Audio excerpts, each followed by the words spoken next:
जोशीमठ त्रासदी पर देहरादून से लेकर दिल्ली तक एक्शन। दिल्ली में केंद्रीय गृह मंत्री की अध्यक्षता में उच्च स्तरीय बैठक, करीब 1 घंटे तक मंथन। बैठक में सड़क और परिवहन मंत्री नितिन गडकरी, पर्यावरण मंत्री भूपेंद्र यादव, जल शक्ति मंत्री गजेंद्र शेखावत, ऊर्जा मंत्री आरके सिंह, गृह सचिव, सेना और बीआरओ के अधिकारी रहे मौजूद। जोशीमठ से राहत की बड़ी खबर, अभी किसी का नहीं टूटेगा घर। सीएम पुष्कर सिंह धामी का निर्देश, केवल खतरनाक घोषित दोनों होटलों को ही तोड़ा जाएगा। जोशीमठ में सीएम धामी ने भगवान नरसिंह मंदिर में दर्शन के बाद किया ऐलान, जोशीमठ में अभी किसी का घर नहीं टूटेगा, सिर्फ 2 खतरनाक होटल ही टूटेंगे। 3000 प्रभावित परिवारों को 45 करोड़ रुपए की मदद, 1 लाख की अग्रिम रकम और 50,000 रुपए सामान की ढुलाई के लिए मिलेंगे। सीएम धामी ने कहा, यह अंतिम राहत नहीं, सिर्फ तत्कालीन राहत। पीड़ितों के साथ सरकार हर तरह से खड़ी है। सीएम धामी का बयान, कहा जोशीमठ के लोगों के लिए पुनर्वास योजना जल्द। सीएम धामी राहत शिविरों में पहुंचे प्रभावित परिवारों से की मुलाकात। सीएम धामी ने हर हाल में मदद का भरोसा दिया, कहा प्रभावित परिवारों को राहत दिलाना सरकार की प्राथमिकता। जोशीमठ के हालात को लेकर सीएम पुष्कर सिंह धामी की उच्च स्तरीय बैठक, बड़े अधिकारियों के साथ हालात पर चर्चा। जोशीमठ में मौजूद है सेंट्रल बिल्डिंग रिसर्च इंस्टीट्यूट की टीम। आज से 4000 मकानों की जांच का काम। सीबीआरआई की जांच में पता चलेगा कि इलाके में कितने और मकानों पर ज्यादा खतरा है और आने वाले वक्त में किस तरह के जरूरी कदम उठाने जाने चाहिए। सरकार ने सीबीआरआई समेत दूसरी तकनीकी संस्थानों को निर्देश दिए हैं कि आपदा के संबंध में की जा रही है जांच और सर्वे को तय समय में पूरा किया जाए। जोशीमठ के आसमान में बादलों का डेरा, राहत बचाव और खतरे के हिसाब से चिन्हित मकानों पर कार्रवाई में मौसम बाधा डाल सकता है। जोशीमठ और आसपास के इलाकों में रात में हुई बारिश और बर्फबारी, तापमान गिरने से बड़ी सर्दी। पीएम मोदी ने voice of global south summit को वर्चुअली किया संबोधित। आतंकवाद और क्लाइमेट चेंज पर जताई चिंता, 2 दिनों तक चलेगा सम्मेलन। ग्लोबल साउथ समिट में 120 से ज्यादा देशों के प्रतिनिधि शामिल। पीएम ने कहा, कोरोना के बाद दुनिया में मुश्किलें बढ़ी हैं। पीएम मोदी ने सदस्य देशों से नई वैश्विक व्यवस्था बनाने और एक दूसरे के विकास में सहयोग देने की अपील की। पीएम मोदी ने इजरायल के प्रधानमंत्री नेतन्याहू से फोन पर की बात, दिया भारत आने का न्योता। स्वामी विवेकानंद की जयंती के मौके पर प्रधानमंत्री नरेंद्र मोदी आज कर्नाटक के हुबली में नेशनल यूथ फेस्टिवल का करेंगे शुभारंभ। 30,000 युवा होंगे शामिल। केंद्रीय गृह मंत्रालय का बड़ा फैसला, कट्टरवाद की विचारधारा फैलाने वाले कैदियों को अलग रखने का निर्देश। केंद्रीय गृह मंत्रालय का सभी राज्यों को पत्र। गृह मंत्रालय ने ऐसे कैदियों की सोच बदलने के लिए विशेष सत्र आयोजित करने का निर्देश दिया, जिससे गुमराह कैदियों को सही रास्ते पर लाया जा सके। छत्तीसगढ़ में सांप्रदायिकता फैलाने वाले एनएसए के तहत होगी कार्रवाई, भूपेश बघेल सरकार का फैसला। टीएमसी सांसद महुआ मोइत्रा का चाय बनाते हुए वीडियो वायरल। पश्चिम बंगाल में पंचायत चुनाव के लिए कर रही है प्रचार। वीडियो महुआ मोइत्रा के लोकसभा क्षेत्र कृष्णानगर का है। वीडियो सोशल मीडिया पर शेयर करते हुए महुआ मोइत्रा ने मजाकिया लहजे में कहा, चाय बनाने में हाथ आजमाया, कौन जानता है कि ये मुझे कहां ले जाए। दिल्ली में केजरीवाल सरकार की बड़ी मुश्किलें, विज्ञापन के जरिए सियासत का आरोप।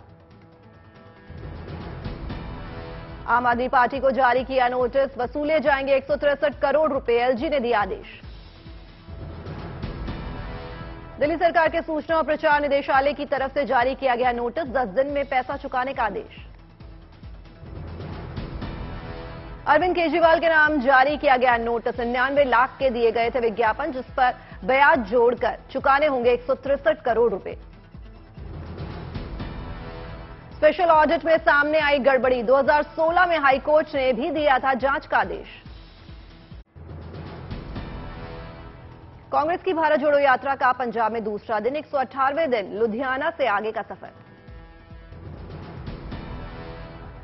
मल्लिकार्जुन खड़गे ने 21 समान विचारधारा वाले विपक्षी दलों को लिखी चिट्ठी। 30 जनवरी को श्रीनगर में भारत जोड़ो यात्रा के समापन में शामिल होने का दिया न्योता। रामचरितमानस पर विवादित बयान देने वाले बिहार के मंत्री पर हमले की बौछार, बीजेपी ने नफरती बताकर मांगा इस्तीफा।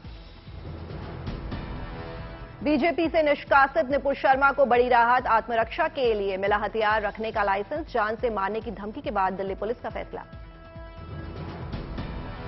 देश को आर्मी चीफ का बड़ा पैगाम, बोले उत्तरी सीमा पर कोई खतरा नहीं, तोपखाने वाली टुकड़ी में महिलाओं को शामिल करने का प्रस्ताव जल्द मंजूरी की उम्मीद। ग्रेटर नोएडा में चल रही ऑटो एक्सपो का दूसरा दिन, केंद्रीय मंत्री नितिन गडकरी आज गाड़ियों के इस महामेले का करेंगे औपचारिक उद्घाटन। बुधवार को मीडिया के लिए खोला गया था ऑटो एक्सपो, इलेक्ट्रिक गाड़ियों के नाम रहा ऑटो एक्सपो का पहला दिन। ऑटो एक्सपो में एमजी मोटर्स ने लूटी महफिल, यूनिक 7 हाइड्रोजन कार लॉन्च की। ऑटो एक्सपो में किया ने भी अपनी 3 फ्यूचर कारें पेश की। इन कारों में किया की कॉन्सेप्ट EV9 पर सभी की निगाहें टिकी। 13 जनवरी से आम लोगों के लिए खुलेंगे ऑटो एक्सपो के दरवाजे, 18 जनवरी तक चलेगा यह आयोजन। कोलकाता में भारतीय जनता युवा मोर्चा ने मैराथन का किया आयोजन, स्वामी विवेकानंद को किया गया याद। दिल्ली में कृषि मंत्री नरेंद्र सिंह तोमर ने गुयाना के राष्ट्रपति मोहम्मद इरफान अली से की मुलाकात, कई अहम मुद्दों को लेकर हुई चर्चा। कोरोना संक्रमण को लेकर WHO का बड़ा बयान, मौत के आंकड़े कम आंक रहा है चीन।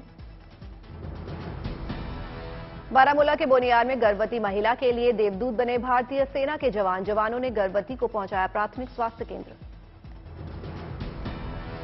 जम्मू कश्मीर में बालटाल के नजदीक गांदरबाल में बर्फीला तूफान कैमरे में हुआ कैद, फिलहाल तूफान में किसी नुकसान की खबर नहीं। अयोध्या में तेजी से चल रहा राम मंदिर का निर्माण कार्य, भारी संख्या में निर्माण कार्य को देखने पहुंचे श्रद्धालु। घाटी में अब बर्फबारी के बाद लोगों को नहीं करना होगा मुश्किलों का सामना, बर्फबारी से निपटने के लिए लाई गई आधुनिक मशीनें, श्रीनगर में बनाया गया कंट्रोल रूम। श्रीनगर, बड़गाम और गांदेरबेल में बर्फ हटाने वाले 88 मशीनें रखी गई। इस बार बर्फ हटाने के लिए प्लास्टिक फाइबर ब्लेड्स का भी इंतजाम किया गया है, जिससे सड़कों को सफाई के दौरान कोई नुकसान नहीं होता। उधमपुर में ठंड के मद्देनजर हिरणों के लिए खास इंतजाम, हिरणों के बाड़ों में पुआल रखे गए और खाने पीने के लिए भी खास इंतजाम किए गए। कानपुर में पड़ रही है कड़ाके की सर्दी, कोहरे से कई ट्रेनें हुई लेट, यात्रियों की बड़ी परेशानी। उत्तराखंड के औली में हुई साल की पहली बर्फबारी, हर तरफ बिछी बर्फ की सफेद चादर। गंगोत्री और यमुनोत्री धाम में भी हुई जमकर बर्फबारी, माइनस में पहुंचा तापमान। धर्मशाला में धौलाधार की पहाड़ियों पर बर्फबारी, सैलानियों के खिले चेहरे। केदारनाथ धाम में लंबे इंतजार के बाद बर्फबारी का दौर शुरू, बर्फबारी होने से धाम में चल रहे पुनर्निर्माण पर असर। मनाली के तमाम ऊपरी इलाकों में बर्फबारी का दौर जारी, पारा 0 के नीचे पहुंचा। अहमदाबाद के बकरोल पहुंचे सीएम भूपेंद्र पटेल, आजादी की यादें संग्रहालय का किया उद्घाटन। इंदौर पहुंचे सीएम शिवराज सिंह चौहान, सूर्य नमस्कार कार्यक्रम में की शिरकत। हुगली के एक शिक्षक की सराहनीय पहल, बच्चों के यौन उत्पीड़न और बाल विवाह की रोक के लिए निकाली 40 दिनों की पदयात्रा। मुरादाबाद में पुलिस को बड़ी कामयाबी, पुलिस कस्टडी से फरार आरोपी को 2 घंटे में धर दबोचा। हरिद्वार में अवैध शराब पर चला प्रशासन का बुलडोजर, नष्ट की गई शराब। कोलकाता के आउटरम घाट पर उमड़ा तीर्थ यात्रियों का सैलाब, कोरोना काल के बाद इतनी बड़ी संख्या में उमड़े श्रद्धालु। चेन्नई में जियो 5G इंटरनेट की शुरुआत, तमिलनाडु के मंत्री मनो थंगराज ने किया उद्घाटन। मध्य प्रदेश के छतरपुर में किसान कर रहे हैं ऑर्गेनिक खेती, घर से निकलने वाले कचरे की बना रहे हैं खाद। कोलकाता के बाबू घाट पहुंचे सीएम ममता बनर्जी, गंगा आरती के लिए घाट का किया निरीक्षण। अगरतला पहुंचे सीएम माणिक साहा, आवासीय घरों की रखी नींव। त्रिपुरा के जिरानिया में जन विश्वास रथ यात्रा में शामिल हुए सीएम माणिक साहा, लोगों को किया संबोधित। गोरखपुर महोत्सव का भव्य शुभारंभ, सांसद रवि किशन भी रहे मौजूद। रंगारंग कार्यक्रम से हुई गोरखपुर महोत्सव की शुरुआत, झूमते नजर आए लोग। कैलाश खेर के गानों ने बांधा समा, गानों पर जम के थिरके लोग।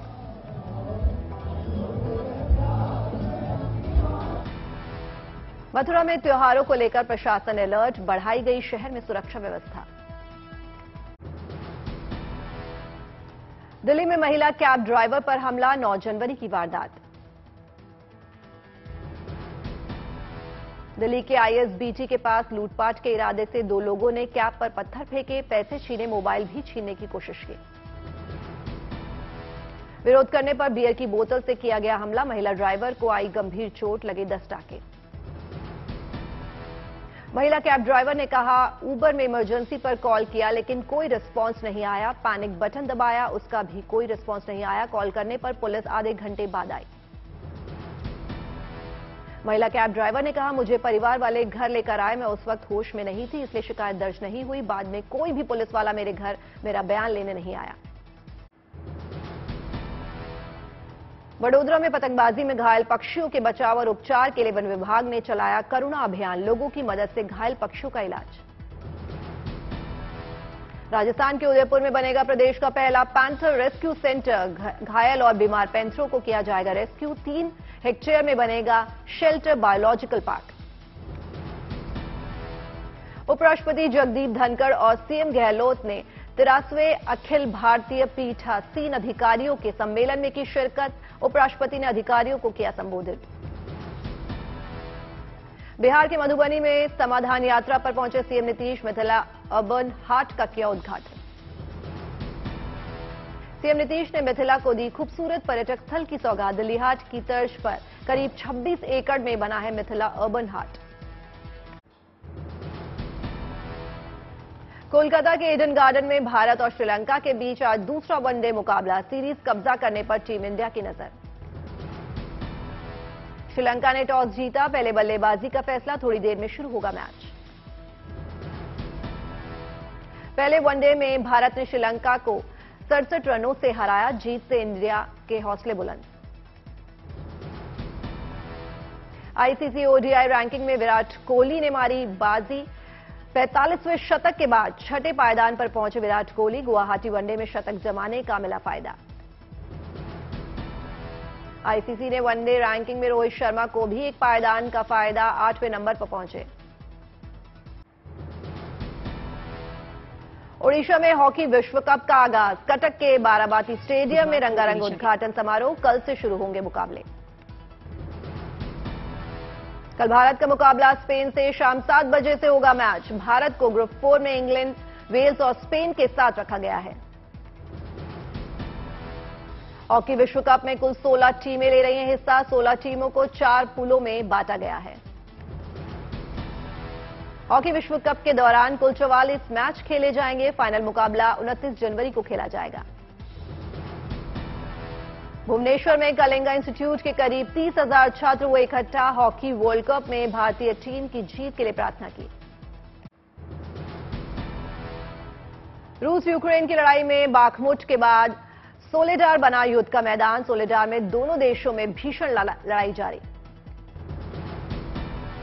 यूक्रेन के राष्ट्रपति जेलेंस्की ने सोलेडार पर रूसी कब्जे के दावे को किया खारिज, कहा यूक्रेन के सैनिक फ्रंटलाइन पर डटे। रूस के युद्ध के बीच पोलैंड ने यूक्रेन को भेजा खतरनाक लेपर्ड टैंक, जुलाई सम्मेलन में नाटो के करार के तहत पोलैंड ने भेजे थे हथियार। अमेरिकी राष्ट्रपति बाइडेन और जापानी पीएम किशिदा के बीच संभावित बैठक से पहले विदेश मंत्री एंटनी ब्लिंकन का जापान के रक्षा बजट को दोगुना करने के फैसले की तारीफ की। अंतरिक्ष में सहयोग के लिए दोनों देशों में होने वाला है बड़ा समझौता।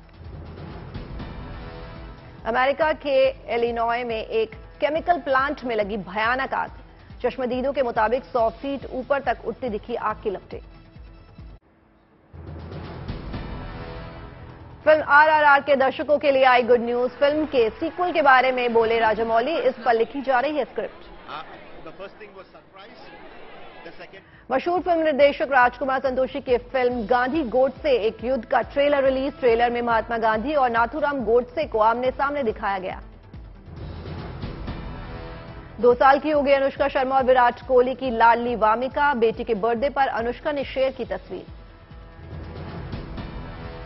ड्रामा क्वीन राखी सावंत अपनी दूसरी शादी को लेकर चर्चा में है। राखी सावंत ने बॉयफ्रेंड आदिल दुरानी संग दूसरी बार शादी की। पाकिस्तानी सिनेमा के जाने माने एक्टर समीर खान ने अपनी इंस्टाग्राम स्टोरी पर एक वीडियो शेयर किया। इसमें शादी में नोट उड़ाते दिखे समीर खान दुखी नजर आ रहे हैं।